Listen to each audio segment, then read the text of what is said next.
Welcome to the meeting of the Skokie Village Board for Monday, May the 2nd, 2022. It's my pleasure to introduce our village clerk, Pramod Shaw, who will be leading us in the Pledge of Allegiance. I pledge allegiance to the flag of the United States of America and to the republic for which it stands, one nation, under God, indivisible, with liberty and justice for all. The meeting will come to order, and the clerk will please call the roll.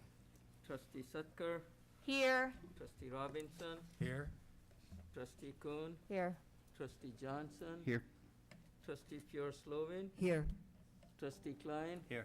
Mayor Van Dusen. Here, we have a quorum.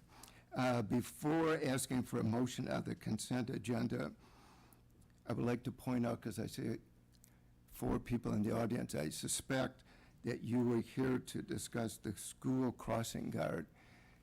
That will not be on the agenda this evening. It is being removed and will come up probably at the next village board meeting, just so everybody is aware. May I ask a question?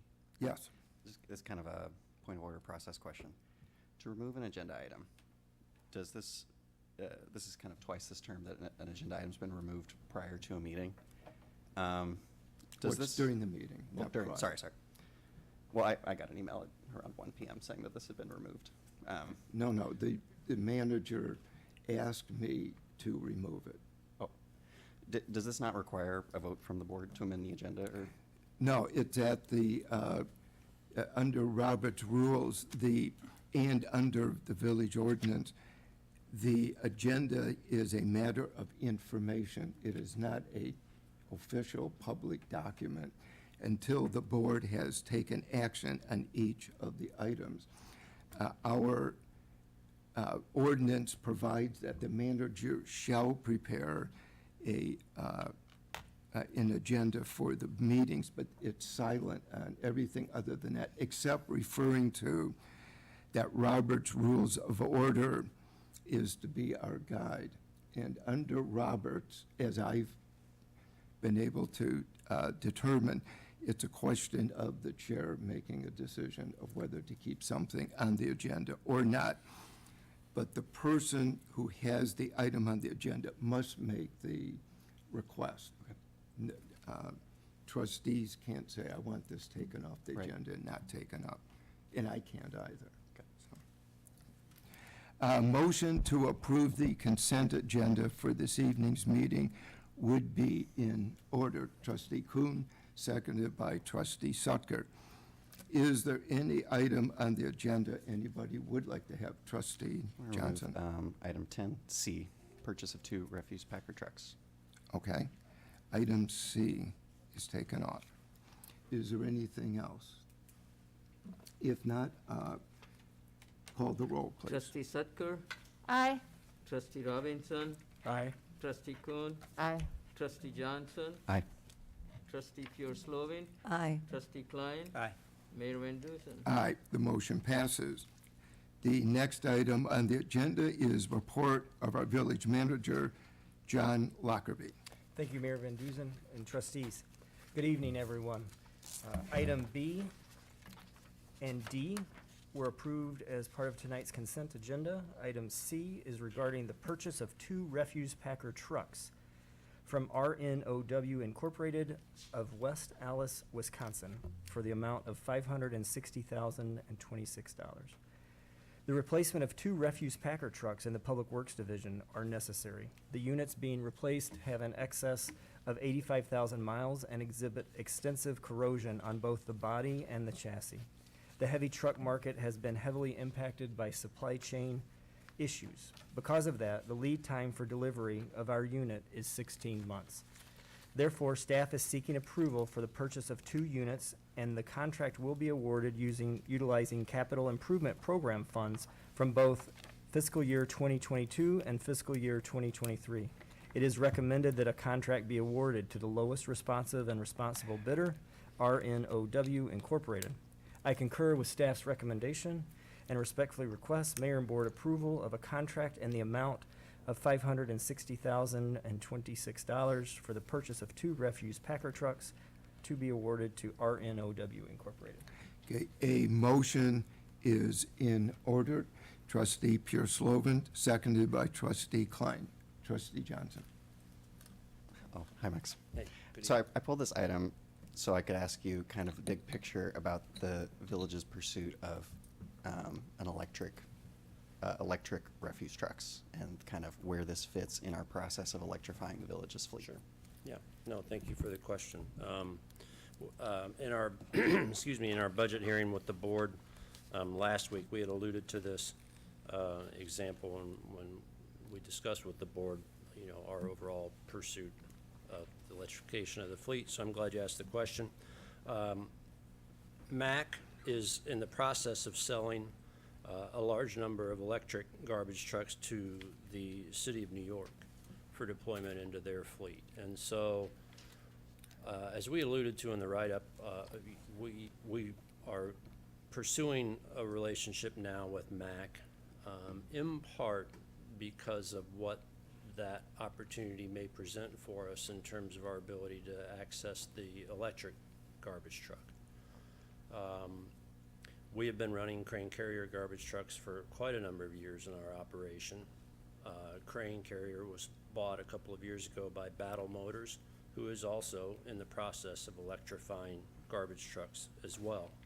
There's considerable interest in that application, as there is much about the way in which a garbage truck operates that lends itself to electric operation. But MAC to us seems to be slightly further down that road. And in the short term, there are things that are appealing to us about MAC without being electric powered as well. And so for us, it makes sense to pursue that relationship with MAC. Having said that, we were scheduled to have had the opportunity to have a demo unit from MAC of the electric garbage truck. Was supposed to have been here in early April. That didn't happen. However, I'm pleased to report to the board that the demo unit does exist. Trust me, Mr. Lockerbie has a picture of me standing next to it, taken in Madison, Wisconsin, last week.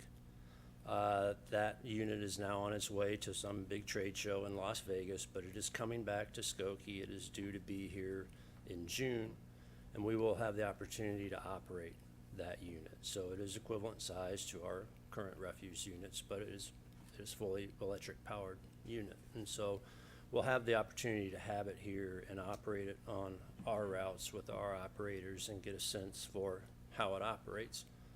We know the vehicle is larger. We know from a little bit about how it operates in New York City's operations, what its battery time is like in that operation in terms of how long it can stay on the route. But we will have the opportunity to see it, operate it, be hands-on with it, and see how it does for us. And so we're pretty excited about having the opportunity to do that. With purchasing 2 trucks, the principal reason that we're purchasing 2 trucks is because the lead time is so long for these trucks right now. We want to do that, so we're getting sort of a jump start on getting a slot in the manufacturer's production line. One thing that MAC has been able to do for us with respect to that second truck is to tell us that if we want to convert that second truck to electric powered versus diesel powered, they will allow us to do that with the slot that they will allocate us in the manufacturer's line.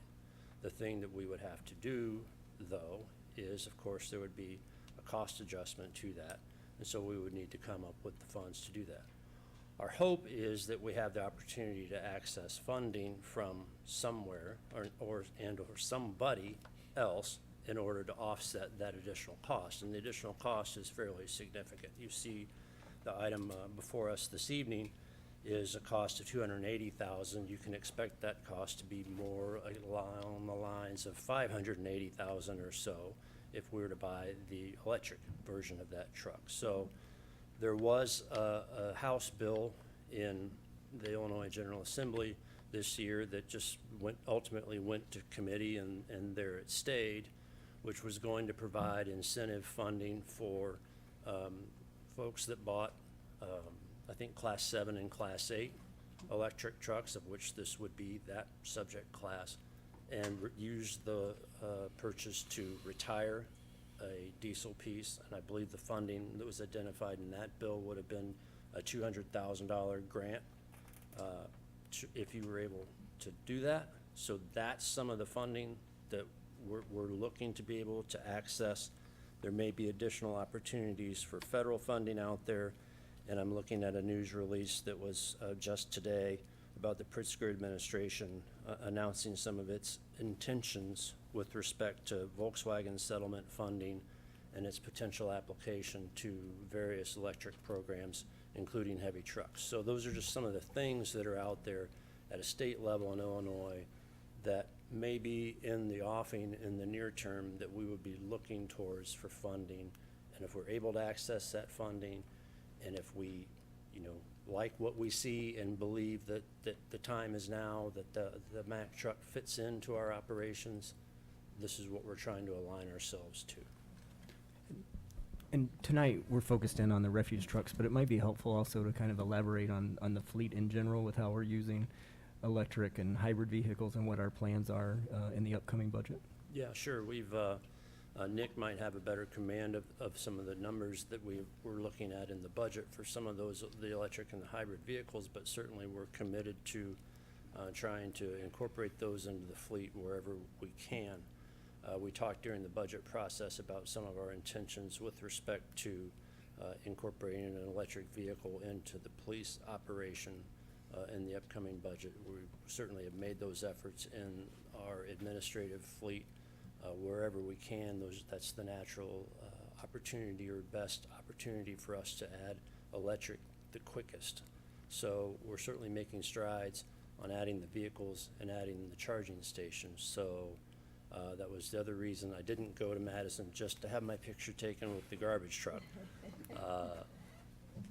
There were a full array of electric vehicles up in Madison at essentially an electric vehicle conference that was up there last Thursday, and I will be out in Naperville tomorrow morning as well at a Clean Cities electric vehicle exhibition of the same sort. So I would say, are in full pursuit of understanding the full electric vehicle marketplace to try and move our fleet in that direction as quickly as we can. And one other maybe item to highlight, a few years ago, we purchased the tree trimming vehicle that's part electric and part gas or diesel. Maybe Yes. just kind of talk about that Yeah, past so highlight. certainly the rear end of that unit operates on electric power, so that those vehicles once upon a time sat at a job site and idled away in order to operate, the hydraulic rear end of the vehicle, which is really unnecessary. So the rear end of the smaller tower unit operates as a hybrid electric unit. So, yeah, that was a vehicle that we had purchased a few years ago. Trustee? I was just gonna ask your assessment at the conference in Wisconsin. Did you see something that really made you excited? Well, Yeah. yeah, there was a large automotive group, Zimbrick, for those that might have spent some time in Wisconsin. Automotive was represented, so they brought electric vehicles from all of the car lines that happened to be in the Zimbrick Automotive Group, and so that ranged from Mercedes, Porsche, Audi, on down the line. So you might imagine all of their electric vehicles would be considered exciting. But, I would say. Did you arrange for a demo? No, I did call the finance director and ask if he wanted me to have one sent to him. And all he needed to do was give me a PO number, and I would be happy to close the deal for him, but he wisely declined my offer. But the vehicle that I drove that was pretty impressive was the Mach-E, which we have our eye on as a future police application. And if you drive a Mach-E, it is a pretty impressive vehicle to drive. They're remarkably fast, I'll say that. So that was an impressive vehicle to see. The other vehicle, I thought, not to do an advertisement for Volkswagen, but the Volkswagen ID4 for a crossover SUV size vehicle. A lot of the crossover SUVs don't typically have a lot of backseat room or storage room in the rear, and I thought that that vehicle had really a pretty decent amount of space in the rear, at a pretty reasonable price point. So I think that's an interesting vehicle. There are a lot of great vehicles up there, though, and there's a lot that's coming to the marketplace. If we were to obtain, say, a Mach-E as a police vehicle, how many miles could it go without requiring a recharge? Do you have any idea? Well, it varies depending on whether it's how many motors it has on it and so if it's two-wheel drive, if it's all-wheel drive. But I think you'd be looking at something along the lines of 280 miles equivalent, and it could be higher than that. So again, it depends on the characteristics of the individual car, whether it's single motor or dual motor. Sure, just No, I what was just gonna happens. say, in the average, like, police, it's what, about 100 miles a shift or something like that? 60? 60? Thank you, chief. Oh, Can so, I okay. Sure. Going back to the garbage trucks that you looked at, are you able, the electric ones, are you able to outfit those with plows? Do they operate in the snow if we need them as snow plows? Right now, they would not be able to operate as a snowplow. So snow plowing is a very high torque operation. So as it stands at the moment, no, they don't have a solution for that. When we had talked with Battle Motors, the successor owner of Crane Carrier, they had talked about their interest in pursuing that. So I think, you know, the hope, if not the expectation, is that, you know, you'll continue to see progress on battery power and capability, similar to what you saw with cell phones. And that will be the key to determining whether or not you get there in terms of its ability to plow. Because plowing is a difficult proposition. You know, you need a lot of torque, and battery power generates a lot of torque, but you also need to be able to deliver it in a heavy application. So as the manufacturers don't believe that they're at the point where that's an application that they can meet right now. But the difference for Mack in terms of the refuse truck, from generation 1 vehicle, which is probably only 2 years ago, to where they're at with the product we saw last week, which is generation 2, the gain in battery efficiency was 40%.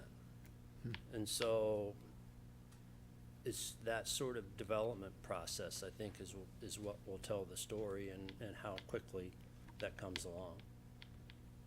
I mean, I can go on for a while, but, you know, one of the things too that will also change out there is how does battery technology change? You know, batteries rely on certain rare earth metals which come from certain countries in the world, and some of those countries are not all perhaps the easiest countries to deal with, and so there was considerable discussion at this session last Tuesday about how will the nature of construction of batteries themselves begin to change, and the utilization of different materials to construct batteries, and how that technology will emerge and grow. So it's like, I think any area of investment and innovation, it will change, and I think change quickly.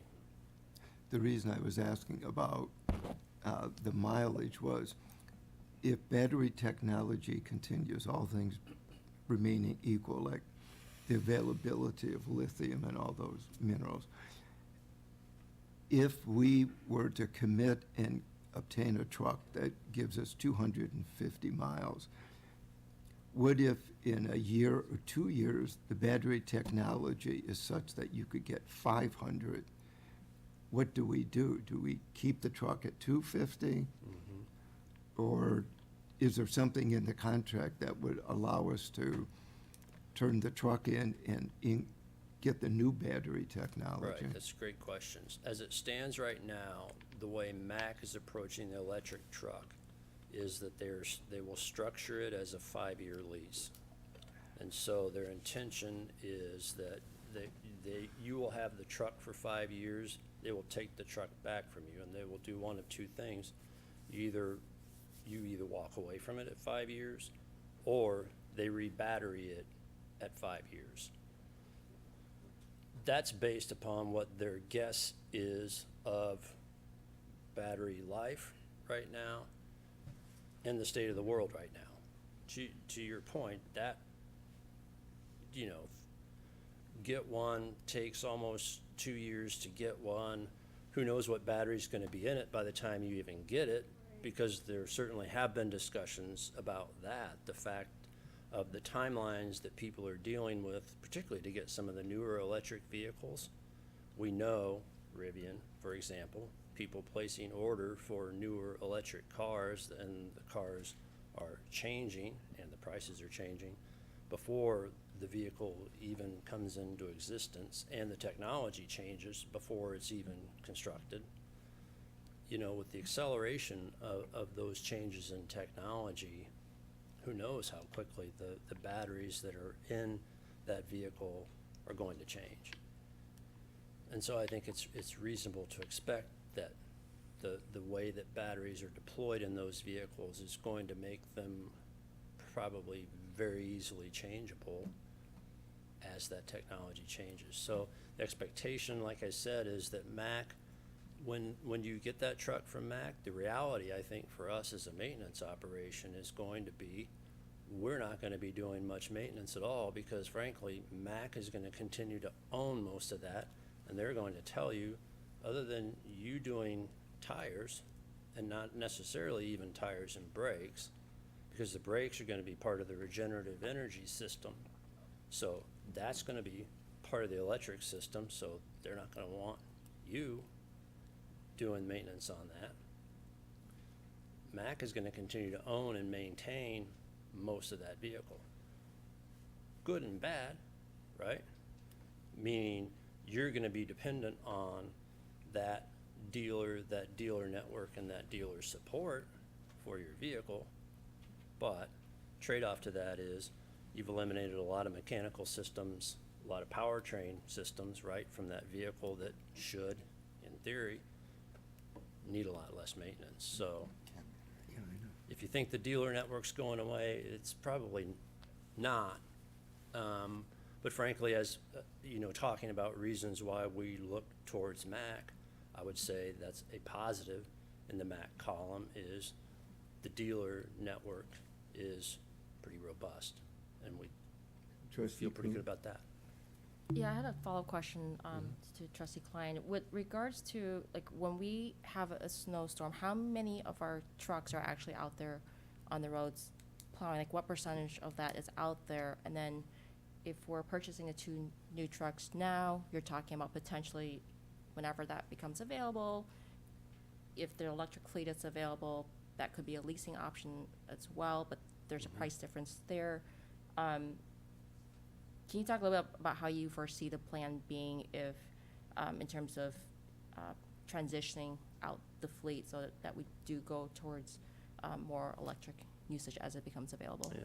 So when we go out and do snow plowing, and it's sort of, we're really doing the whole thing, you have about 26 plow units out there.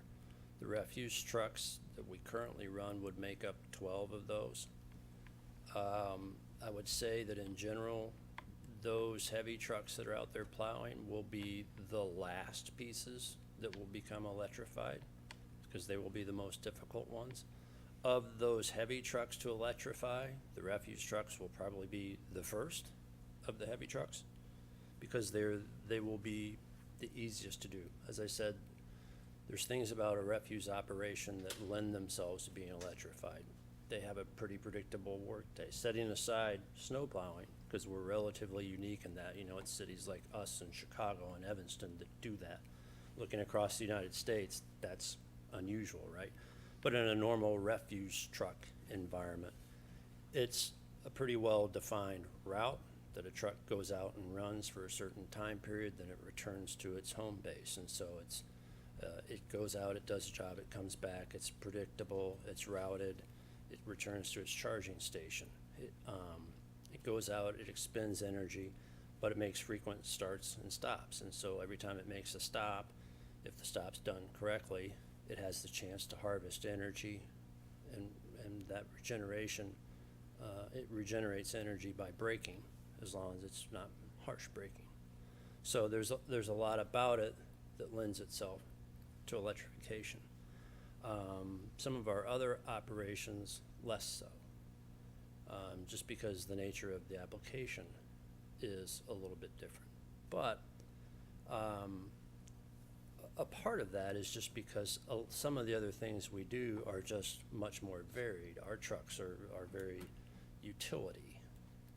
They don't do one thing that's very predictable. Our trucks do a lot of different things, and some of them don't even do it that often. They sometimes have to go out and do, a tree event. Sometimes they're in a storm event. Sometimes they're snow plowing, which is a pretty intensive event, and sometimes they're just hauling something. And so there's a whole bunch of different applications they do. The refuse truck, by its nature, does this one thing that's really well defined.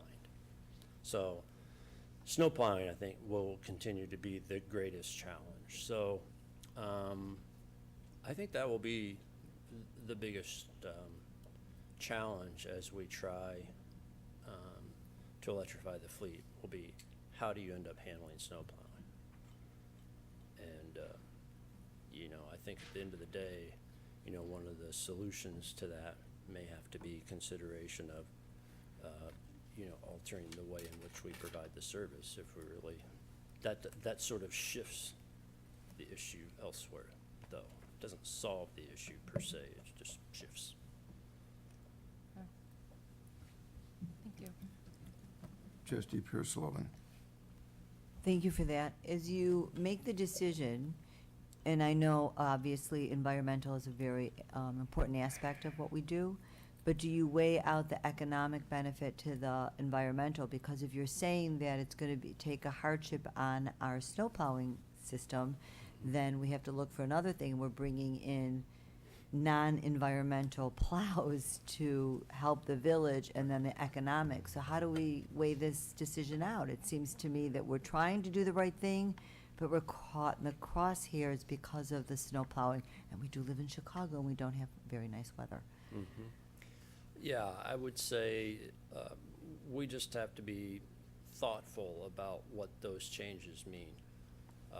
We have to know if we go down the path of electrifying the garbage trucks, we have to know, and that won't be a fast process, right? We typically turn over one garbage truck per year, and so it would be a process that would take some time.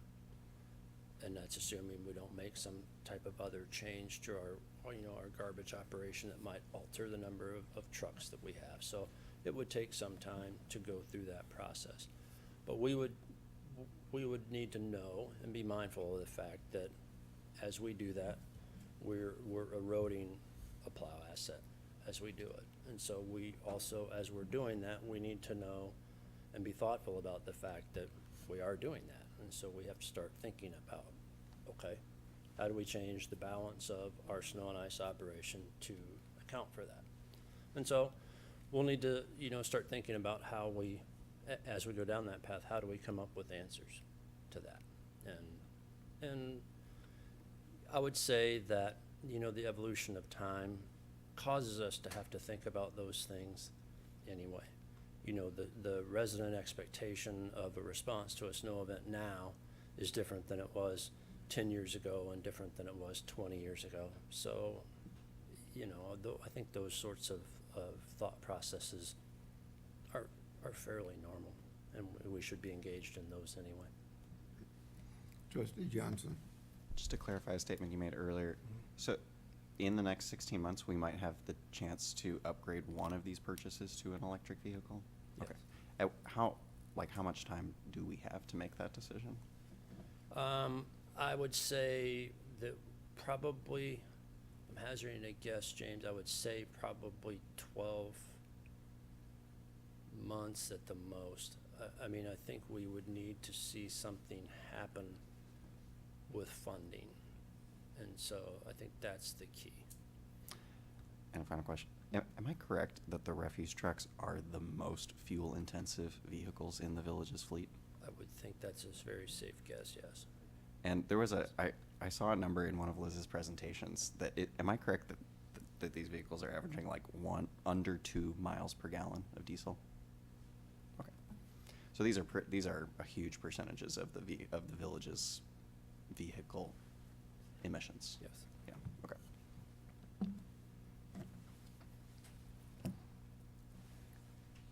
Are there any other questions? If not, call the roll, please. Trustee Sutker, Aye. trustee Robinson, Aye. trustee Kuhn, Aye. trustee Johnson, Aye. trustee Pure Slovin, Aye. trustee Klein, Aye. Mayor Van Dusen. Aye, the motion passes. That completes my report this evening.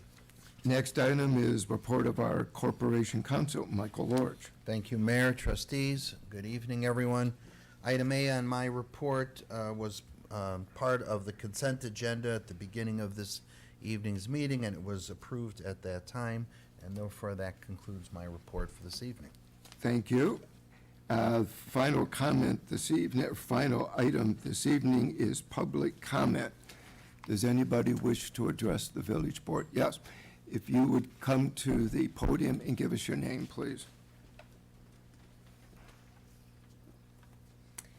Hi, my name's Noelle Sullivan. I'm a resident of Skokie. And I know that it was pulled from the consent agenda, which has me a little bit relieved with the fact that this is actually going to hopefully come up for a more robust discussion because of the fact that it is a major change in village policy. The justification for privatizing the crossing guard service is one that makes a lot of sense to any resident that looks at it. There's no reason that qualified police officers should be manning school crossings. Their expertise is better used elsewhere. So it's very easy to see why privatizing that service with a company that is really spending time and energy on it makes a lot of good sense, and it's a great justification. However, there are some other aspects about this. The second aspect being that the cost is going to transfer 100% to school districts. That is really cause for concern. In an August 18th, 2021 memorandum Police Chief Baker sent to trustees, he stated, quote, under state law, crossing guards are formally the responsibility of schools. However, the relevant Illinois School Code 105 ILCS 5/10-22.28a states districts may, quote, employ persons for the purpose of directing traffic upon school grounds and on or along streets and highways or portion thereof within a radius of 1 mile of such school grounds. The code thereby allows districts to pay for crossing guards, but it does not say crossing guards are the school's responsibility. Given crossing guards predominantly operate on public streets rather than school grounds, and they are certainly necessary for public safety, they are arguably the responsibility of the village. Skokie's current policy of funding only 1 crossing guard per district school building is already an outlier. Morton Grove, Niles, Evanston, Palatine, Des Plaines, Buffalo Grove, Joliet, and Woodridge pay 100% of costs. Villages requiring a cost split or asking districts to pay 100% for costs are a minority. I'm concerned about the implications of this cost shifting for Skokie's schools. Our districts rightly focus not only on providing quality education for all, but also on equity, going above and beyond ensuring students and families with financial need, those who have special needs, and recent immigrant families receive comprehensive services enabling them to learn, grow, thrive, and contribute meaningfully to the fabric of our village. Such a move would erode funding available for critical services these districts provide. Meanwhile, as crossing guards predominantly operate on public streets, it's entirely reasonable that the village contribute to this critical public service. Understanding that the village has a budget to maintain, the village's contribution to the public safety and well-being of our children should remain a high priority. Thank you. Thank you. Yes, if,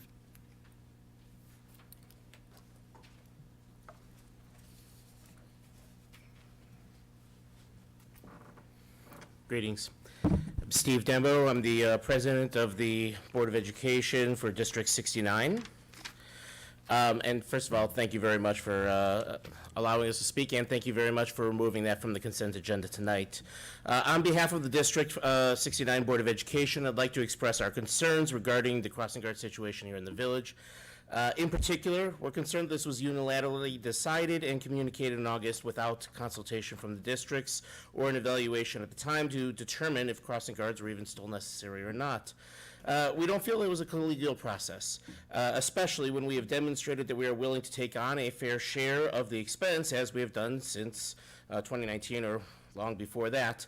After meeting with the village and hearing their concerns, we agreed to share in the cost as a special assessment and have been doing so since then. That said, we do not believe it should fall entirely upon the districts. It came as a surprise when we were notified without any further discussion that the village would be suspending its support of crossing guards. Following a meeting in November, an assessment was conducted to determine if crossing guards were even still required, particularly at Lincoln and Oakton. The police recommended that they continue to be staffed, but will not be doing so themselves or providing support for doing so. At Lincoln and Oakton, the crossing guards do assist a large number of people, but very few of them are District 69 students. Based on a tally that was conducted there, only approximately 15 to 20% of the people that were crossed at that intersection were students of ours, and yet we are being asked to shoulder the entire burden. I do understand the police recommendation of them recommending that it continue to be staffed. My own son was hit by a car in that very intersection many years ago. But at the same time, it is an intersection that is not directly next to one of our buildings, and the vast majority of the people that are being crossed there are not our students. So it doesn't necessarily make sense for us to shoulder the entire burden of that intersection in particular. We believe that the police should, at a minimum, continue to partner with us and fund at least one guard per school, as they have done so for decades. And we are happy to contribute to this partnership, as we have done for years, until such a time as the police determine that student safety would not benefit from having crossing guards at these locations. So I thank you for your consideration. I hope that there's going to be more of a discussion about this. It's not that we don't believe we shouldn't be partnering with you in this. We just object to the fact that this was done so unilaterally without any discussion, especially when it has been deemed by the police to still be something that's required for the safety of our students. Thank you very much. we appreciate the comments. We appreciate that you're here this evening. I would disagree with you when it says this was being done unilaterally. It's been discussed for a minimum of 7 years. I mean, this is not new. We have discussed the entire idea for at minimum of 7 years that I can remember. And last August, John wrote to all of the superintendents, putting everybody on notice that this was coming to a head and that it would be coming to the board at some point. And I believe it was in November, I believe it may have been Chief Baker who wrote to the superintendents asking if anybody wanted to participate in writing the RFP. We got no takers. So we proceeded. Andy Frayne has done this elsewhere. That service isn't unique. The question is, can we, the village, any longer afford to be paying all of the freight? That's the question before us. And as we have learned, unfortunately, through the Great Recession and now with COVID, is that it is becoming an expense that the village is not equipped to pay. How we transition is something that I invite the superintendents to meet with John about. but there's got to be some flexibility. That's the point. Yes. No, take the podium. It's got to be on the record, I'm sorry. I wasn't planning to speak. I'm Margaret Kloss. I'm superintendent in District 69. I think the unilateral piece is the village determined they would no longer partner in financially supporting the program. So there were conversations. I think everyone, the superintendents are on board with, and I can't speak for all of them. I, as a superintendent, our community is on board for outsourcing. We understand the need to do that and to relieve the police of those duties. We didn't have a need to participate in the RFP. The chief has been wonderful, has shared that. The village manager has shared that with us. We've seen all the RFP. We're comfortable with Andy Frayne. The conversation is really the unilateral decision that the village was no longer going to pay part of it. And you haven't paid the full cost of the crossing guard program for many, many years. We've paid more than half, so. Well, we pay one per school. Well, correct, but my school district had at 1.7 crossing guards, you paid for 2 and we paid for 5. So we pay, Right. we shoulder a pretty big burden of that in our district, and I can't speak for their district. So the unilateral part to us was the financial contribution that then shifts to us. Understood, no, understood. I just want to make sure that. No, that's clearly understood. I would just suggest that everybody stay in touch with John.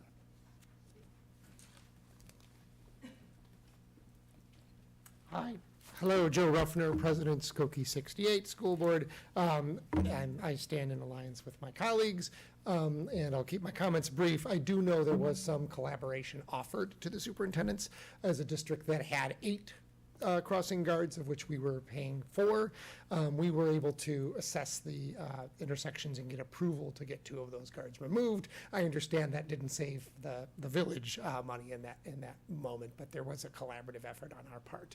And so it was still, it felt as though it was still an ongoing negotiation when we were told it seemed like relatively little notice that we were being forced to either accept the contract that the village would be voting on tonight, versus actually collaboratively working toward a solution.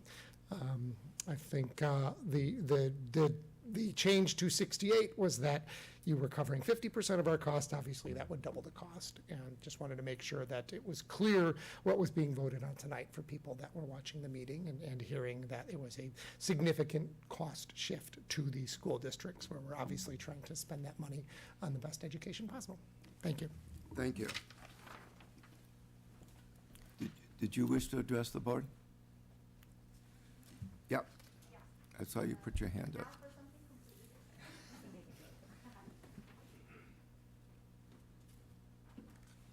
May I use the document camera? Okay. Could I also have a little bit of indulgence about the time to get used to this format?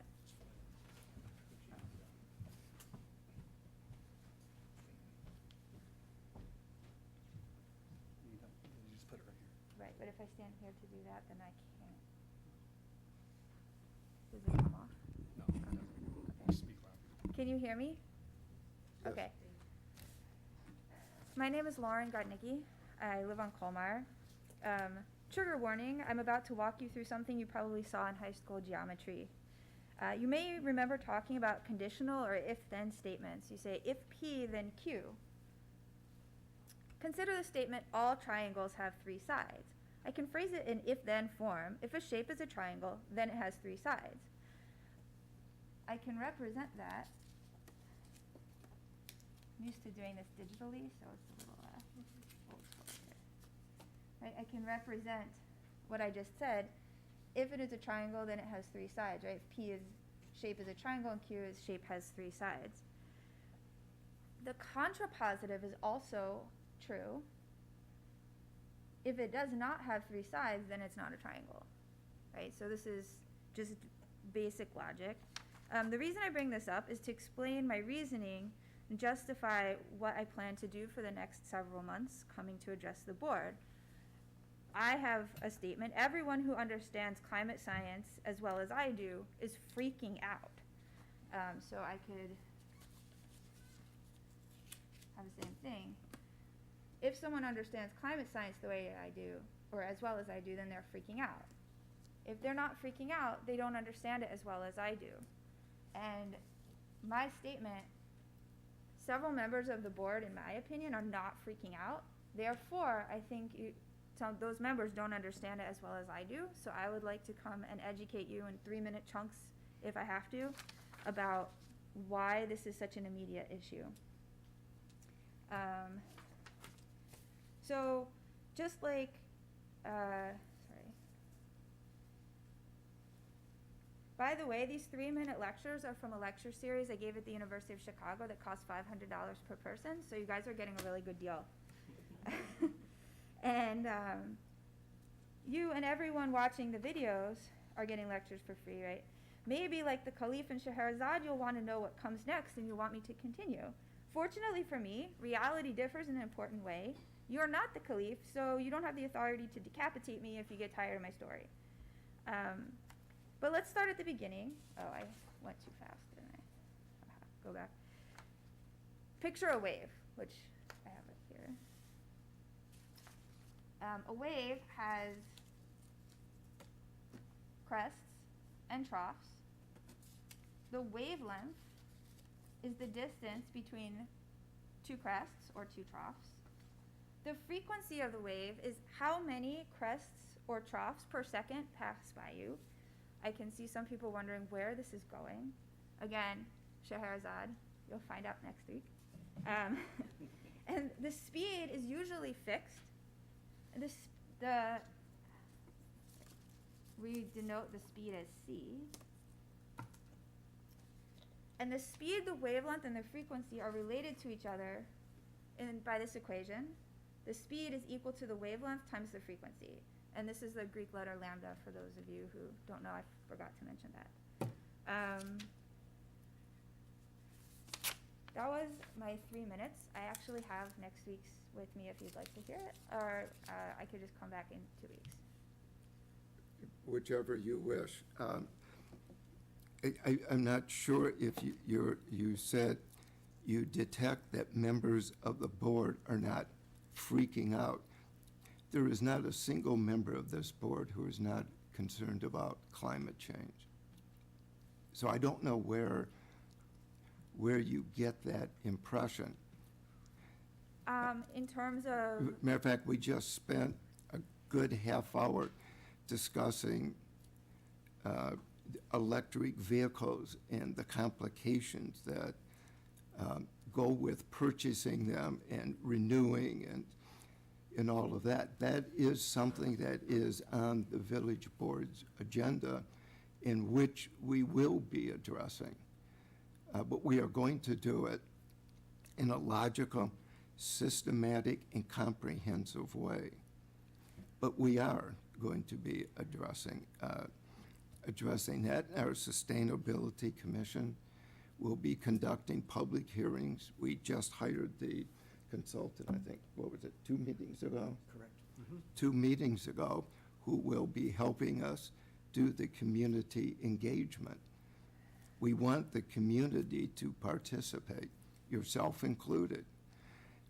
So that's the only thing that I don't quite understand where you came to that conclusion. That's all. I can say this, I'm not very good at marshaling that kind of information in a debate, but if you would like, I can come up with examples of things that I've talked to various members of the board about that gave me that impression and send those things to the board. But when I try to talk to people on the board about climate mitigation strategies, I get a lot of pushback. And the impression that I have come up with is that there's resistance to doing that, and I don't understand why, unless it's not considered to be something that's we have to do this like last year. I'm sorry you got that impression, but it's quite the opposite. So why do you keep approving more and more drive-throughs where people are just idling their cars? And I can say, after I mentioned that about the Chick-fil-A drive-through, the next night, actually, I was looking at all of the cars that were sitting next to me at a red light, and every single one of them had steam coming out because it was cold that night. So the vast majority of the cars that are on the road here are idling, especially when they're in a 15-car long drive-through. And that is contributing to climate change. the cars, the new cars today do have a shut-off. I'm driving one. I can tell you, when I stop at a light, the car shuts off. Right, and I appreciate that. And it is going to be a gradual process. It's just as if we're going to convert the village's fleet, garbage trucks, snow plowing, all of the functions of the modern municipality. If the country in particular, we're concerned with Skokie, but if we're going to convert, we're going to have to do it apace with the costs and foreseeing what is next year going to bring. The reason I asked our Director of Public Works about the batteries is that technology is evolving and is changing light years. Right. We all remember when the first Tesla came out. We have gone light years ahead, and the question for us is, if we buy a truck with a battery and we get 250 miles, and the next year they come up with a battery that will give us 500 miles, and eventually we could get as much as 1,000 miles. What do? Do we wait a year, or do we buy the 250? We don't know. And so these are questions that have to be considered, and that kind of discussion has got to be taken by public policy figures. We have to spend the taxpayers' money to battle climate change, but at the same time, we have to be prudent in the way we go about these decisions. But just because we ask questions doesn't mean that there's a lack of concern for doing something as quickly as we can. I've yet to meet a municipal official who is not concerned about climate change. After the previous administration withdrew from the Paris Accords, it was the municipalities of this country that stood up, and Skokie was among the very first to adopt a resolution saying that we would accept and do our best to abide by the Paris Climate Accords in spite of what the national administration was doing. And we have done that, and we will continue to do that. But we're also responsible for the pocketbooks of what the community can afford to do. We've had a debate this evening, or semi-debate this evening, on school guard crossings. Every single thing a municipality does, everything, costs something. And the residents of this community and the visitors, the tourists, the other people who come to the village to shop and spend time here, they foot the bill. So all I'm trying to say is, because people ask questions, does not mean that there's a lack of concern. There is not. I wasn't talking about those questions, and in fact, I know. we just put solar panels on our house, and we asked the salesman about having a battery wall, just like Tesla will actually sell you a battery wall along with your battery or your solar panel shingles. He said, I would hold off because the batteries are getting so much better every year. So we ended up not getting the wall along with the solar panels. So that discussion was a very good question, and I like the solution that, is it Max, had said, that there's this lease program where, we can have this one now. It's still going to do the job that we need, and it's only one truck, and in 5 years we can reevaluate. Maybe they'll get us a new battery. Maybe we'll get, we'll have 5 more by then if it seems like it's working out, right? I wasn't talking about that. Okay. For example, for years, I have looked at our twice-a-week garbage collection and thought that was absurd. Because you can cut your budget in half for your garbage collection by just having it once a week. And the trucks are heavy, you have wear and tear on the roads, which, as it turns out, the trucks causing the cracks are what lead to potholes, and the heavier the vehicle on the road, the more cracks you're gonna have, and the more potholes, and the more money it's gonna cost to repair it. So, I mean, you'll be saving gas. I don't know what happens to the guys who are working on the truck if we do it that way, but at the end of the day, I think that, and I know this is gonna sound terrible, but a few jobs here can't mortgage the future. I mean, the coal miners are the ones who are making that argument. Oh, 50,000 jobs over the whole country for coal. Let me interrupt. That is a debate the village board is going to be having. Right, but if you guys were freaking out about it, you'd have had it 10 years ago. No, That's my point. No, I'm sorry. It just, the point of the matter is that when the village board receives the Sustainability Commission's report, we are going to have that kind of debate. But it's going to come after the community has had the opportunity to engage on all of these issues. If we are going to mobilize the community for a comprehensive 5-year sustainability plan, we need the community to have the opportunity to engage and express itself. Whether it's food scrap recycling or composting, whether it's eliminating the second waste pickup each week, whatever. And this is much more complicated than just, well, we're going to eliminate a service. There are people in the village, significant minority probably, I'm figuring 15 to 25%, that need the second pickup. They will have to be accommodated, and that is going to be a huge cost to the village. We have to figure out how we're going to do that. We get one shot only to present this plan to the village, because people have everyday lives, and they're concerned about their children going to school, they're concerned about getting to work, et cetera, et cetera. We will get their attention, but we'll get it once.